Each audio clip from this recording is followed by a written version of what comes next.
Level 1. The Search. You are 34 and you have decided that a problem in your life is a person and that the person should stop existing. You are not a criminal. You have never been arrested. You have a job and a mortgage and a grievance that has been turning over in your head for about 11 months. And here is the first thing, and it decides almost everything that follows. You do not know anybody. That is the actual position. The fantasy has a phone number in it. Real life does not. You have no route to that world, because that world is not a world. It is a small number of people who already know each other and who did not meet through anyone like you. So you start asking. Carefully, you think. A friend of a friend, somebody at work who once mentioned a cousin, a forum, a man in a pub who seemed like he would know. Every one of those is a person who can talk. And this is the part the films never show, because it ends the film in 9 minutes. The overwhelming majority of murder-for-hire cases that reach a courtroom are not killings. They are conversations. The person you eventually find is an informant, or an undercover officer, or somebody who goes straight to the police, and the case against you is a recording of you agreeing a price. Nobody dies. You go to prison anyway, for a very long time, for a crime that never physically happened. That is the lesson of Level 1. You are not trying to hire a killer, you are trying to find one. And finding one is the crime, and it is the part you are worst at. Level 2. The middleman. Say you get past it. Somebody says they know somebody. You have now met the most common figure in this entire structure, and he is not a killer. He is a broker. He takes your money, says he will pass it on, and passes on some of it, or none of it, because the economics here are ugly and simple. You cannot complain. There is no contract, no escrow, no court. The middleman knows this better than you do. He has correctly identified that the safest possible crime is taking money from somebody who cannot report the theft. The online version of this is even starker.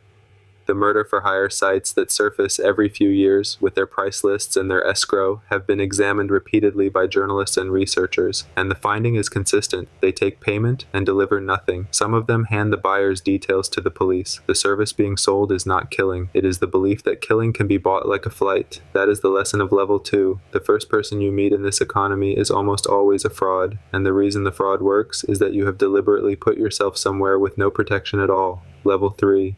The amateur. Now the version where somebody real turns up. He is not what you pictured. Criminologists who have gone through the case files and built typologies of contract killers keep describing the same person, and it is not a professional. It is a man from the same town, with a criminal record for burglary or assault, who is short of money, and has agreed to do this for an amount that will surprise you.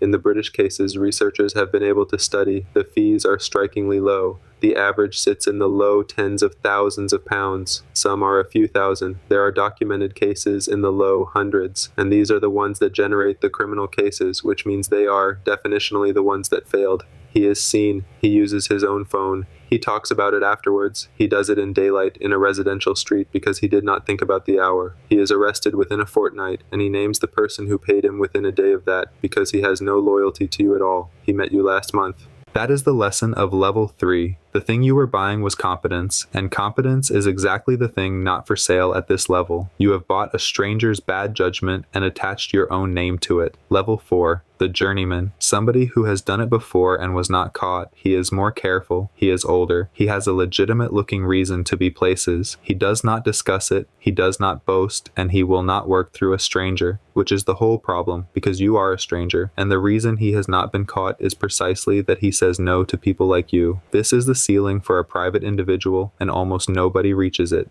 The people who reach him are people already inside the same world, someone with a shared history, a shared prison, a shared employer. Access is the scarce commodity in this economy, not willingness. There are far more people willing to do this than there are safe routes to reach them. And notice what that means about the market. It is not a market. There is no clearing price, no supply meeting demand. There is a small number of relationships, and if you are not already inside one, the only sellers who will talk to you are the ones who should worry you. That is the lesson of Level 4. Every level above this one is closed to you specifically, and it is closed for the same reason. It is safe. It only accepts people it already knows. Level 5, the insider. So change who you are. You are no longer the customer. You are inside an organization, and the killing is not a purchase, it is a task. This is where most real contract killing actually lives, and it looks nothing like the freelance version. You are not hired, you are told. There is no negotiation, and often no separate payment, because you are already being paid. This is a duty attached to a position, the way a rota is attached to a job, and the organization is not doing it for drama, it is doing it for discipline, almost almost all of it is internal. A member who stole, a member who talked, a member who was going to. The purpose is not to remove an enemy, it is to make sure everybody else watches what happens to a person who does that. That is the lesson of level 5. At every level below this, the killing was the product. Here it is overhead. A maintenance cost the organization pays to keep everyone else in line, and you are the maintenance. And now the part these videos skip. We have described all of this from the inside as a ladder because that is how the person climbing it experiences it. So it is worth being exact about who is actually on the other end of the work because it is not the person in the fantasy. Look at who is killed. In the contract killings, researchers have been able to examine a very large share of the victims are women, and the person who paid is a current or former partner. This is not an underworld dispute. It is domestic violence with a subcontractor, and it is one of the most common shapes this crime takes. The rest are mostly business partners, witnesses, and people who were owed money. Occasionally, the wrong person entirely, because the amateur at level 3 had a description and an address and was not careful about either. There are documented cases of the wrong house, and every one of them leaves a family who now has to be told that this was arranged, that somebody sat down, thought about it for months, and paid. Bereavement after a murder is its own thing. Bereavement after a contract is different again because the cruelty was deliberate and budgeted for. The ladder does not have a level for this. It is just what the ladder is for. Level 6, the organization specialist. You have done it enough times that you are the one they call. You are not a soldier now, you are a resource, and you are loaned out. Your value is that you are unconnected to the dispute. You have no history with the target, no motive a detective could find, and no reason to be in that city. Which is genuinely the hard part of this crime, and it is worth stating plainly. Investigations mostly do not solve the killing, they solve the relationship. They ask who benefits, then they look at that person's phone and bank records and the people around them.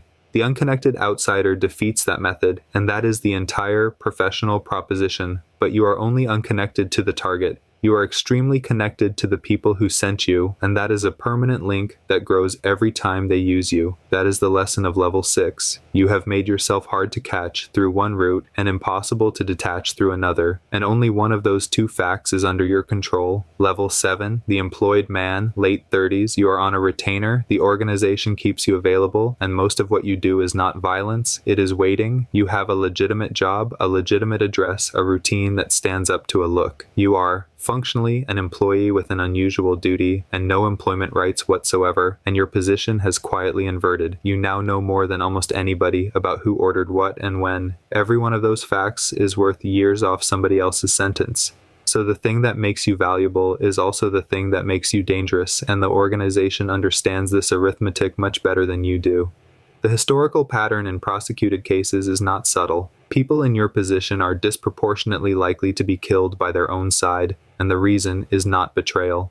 It is bookkeeping. That is the lesson of level 7. You have become an asset and a liability in the same person, and the entity deciding which one you are today is not you. Level 8, the one who arranges it. You have moved off the doing entirely. You decide, and you find someone. This is genuinely safer, and it is where the people who last actually sit. You never touch a scene. You are never near a city. The case against you is not forensic, it is testimonial. It depends on somebody in the middle deciding to talk, which is why this level is obsessed with layers. You do not speak to the man who does it. You speak to someone who speaks to someone. Each layer is a person who can be arrested instead of you, and that is what the layers are for. They are not efficiency, they are insulation. That is the lesson of level 8. The structure is not a chain of command, it is a chain of deniability, and every person in it is a fuse that is supposed to blow before the current reaches you. Level 9. The one who pays. The top of this ladder is not a person with a weapon, it is a person with a reason and an account. And here is the uncomfortable structural fact of this entire video. This person is almost always the easiest to identify in the whole chain. Not the hardest, the easiest. Because the question detectives ask first is who wanted this, and the answer is usually short. There is a will, a divorce, a debt, a court date. The motive that made you do it is the same motive that puts you at the top of a list on day 1. You spent everything on distance, and you cannot buy distance from your own reason for wanting it. That is the lesson of level 9. The whole apparatus below you, the layers, the outsider, the deniability, exists to solve a problem that your motive has already given away.